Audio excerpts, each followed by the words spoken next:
Eh bakit hindi titigas yan? Eh pinipindot nyo. Yung sa akin ang pindutin nyo, siya titigas din. Pilyo ka, ha? Lipat mo ulit. Lipat natin, baka naipit na naman eh.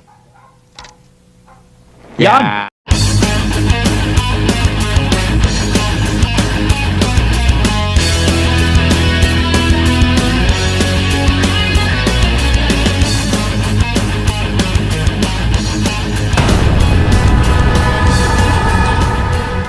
Eto na, Kuya Alex! Pasok! Welcome po mga classmates sa Rahab Guitar Channel. Maraming salamat po una sa Diyos at tayo ay nakapag-upload na naman ng video. Maraming salamat po sa mga classmate natin dyan na patuloy na sumusuporta. Maraming salamat sa mga nakapag-subscribe na. Naku, maraming salamat po. At sa mga hindi pa po nakapag-subscribe, sana po ay baka naman po pwedeng mag-subscribe na po kayo at pakiclick na rin po ang notification bell para updated po kayo sa mga video na aking ina-upload. Ang content po pala ng ating channel ay nagbibigay po tayo ng mga tips kung paano po mag-alaga ng rabbit.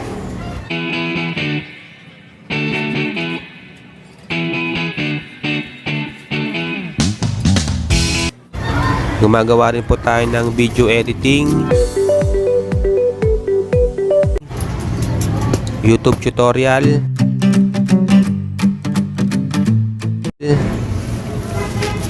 gumagawa rin po tayo kung paanong matutong maggitara para po sa mga gusto matutong maggitara dyan.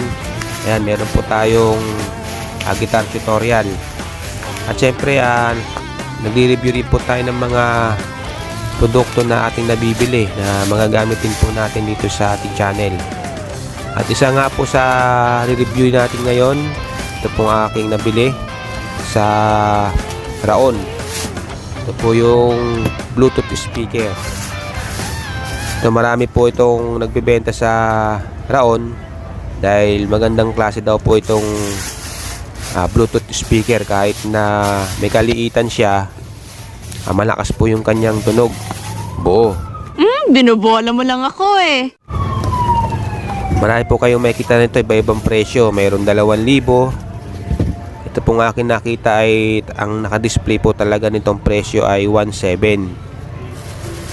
Pero matatawaran niyo po siya ng 1,500. Nung una po ay 1,550. So pinakiusapan po natin na baka pwedeng 1,500 na lang. Ayun, binigay naman po. Ang gastos-gastos mo! Ito po yung Bluetooth speaker. Yan, may 8 inches siya. Wireless, USB, SD, FM, radio, may karaoke. And rechargeable. Bali mga classmate, pangalawa ko nang kuha po ito kasi talagang nagustuhan ko siya. Matagal siyang malobat. Pagka naka full charge siya, maabot po siya hanggang 4 na oras, 5. Siyempre depende po yan sa volume. Pagka talagang todo ang pagka-volume, ito na obserbahan ko to, pagka nakatodo siya, maabot siya ng 4 na oras mahigit.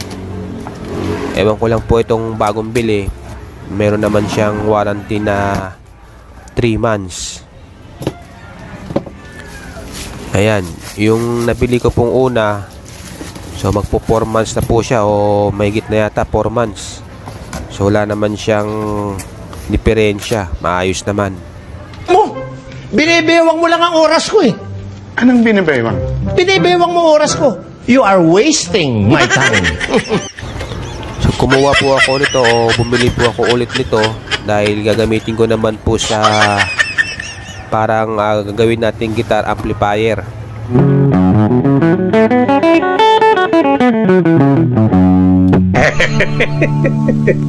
Mas magaling ako dyan!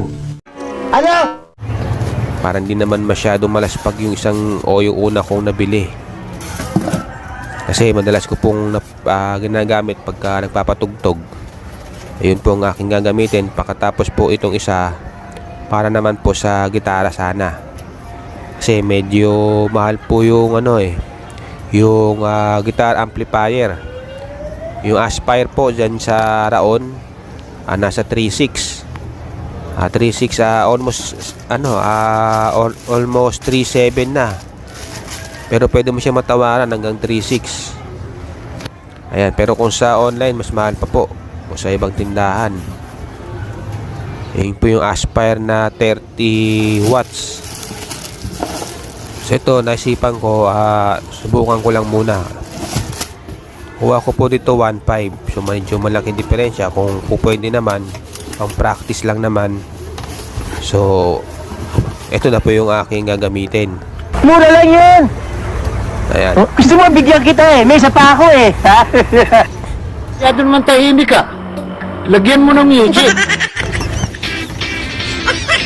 Kaya pagka na-obserbahan ko po dun sa unang ko pong bili, ano naman po, pagka chinarge mo siya, na-obserbahan ko mga nasa, pag talagang lobat na lobat, mga 3 oras, full charge na siya.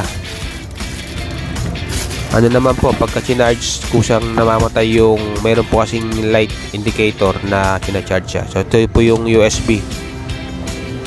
Yan, cable. Ano na po siya, type C. Tsaka yung mic po, yan po yung kasama sa mic, sa box. Galing yan.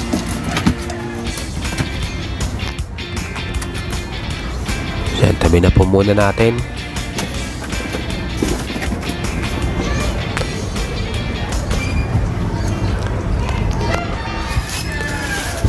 So yan.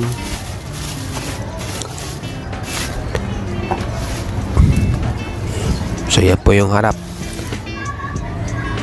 Bali yung cover niya na speaker. Sa speaker po ay ano, bakal po yung cover niya. Sa likod po, yan, meron siyang sariling saksakan para sa gitara. Yan. Saksakan po para sa gitara. Tapos may sarili rin siyang volume. And then yan, para sa auxiliary jack.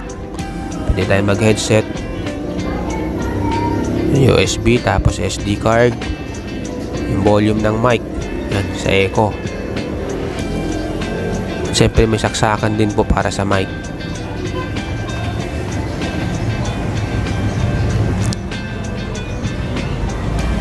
So, yan po yung sa likod niya.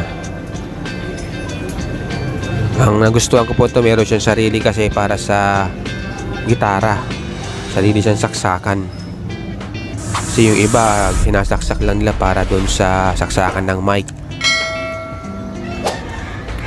So ito naman po talaga may saksakan para sa gitara.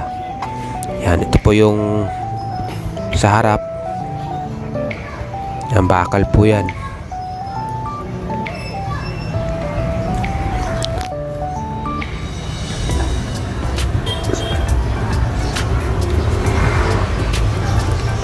So yan, ito po yung aking isang nabiling una.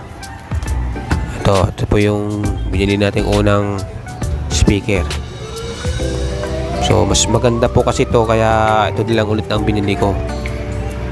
Kasi kahit maliit siya, malakas po yung tunog niya. Nantog na po, Uncle. So mamaya, try po natin. I-play ko po paunti-unti kasi para putol-putulin ko na lang po para hindi po tayo makopyright. On ko na po.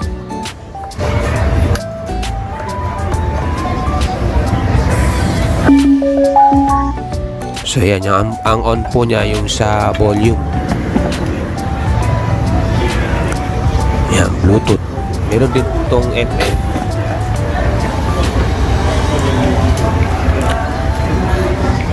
So yan, so try na po natin. Connect ko lang po sa cellphone natin, Bluetooth natin.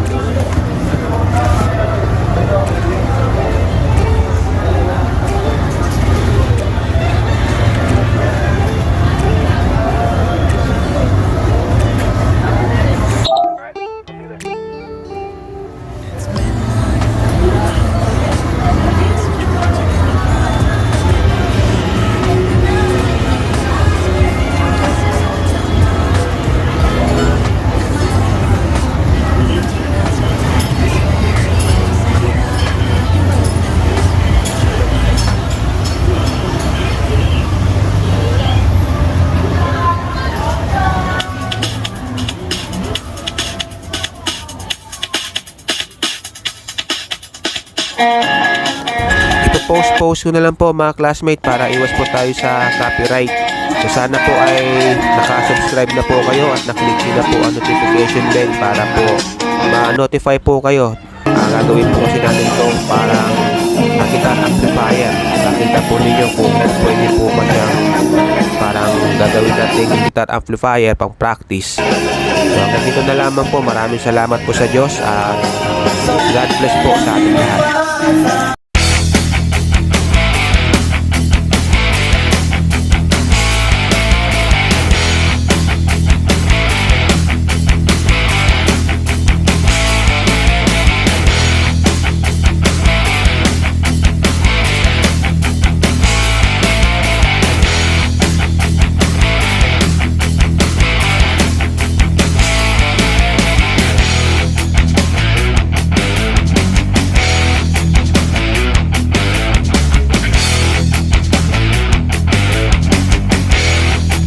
Magkano ba tong saging mo?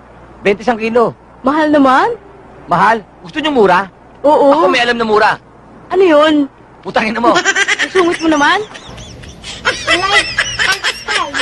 Don't forget that. Bye-bye.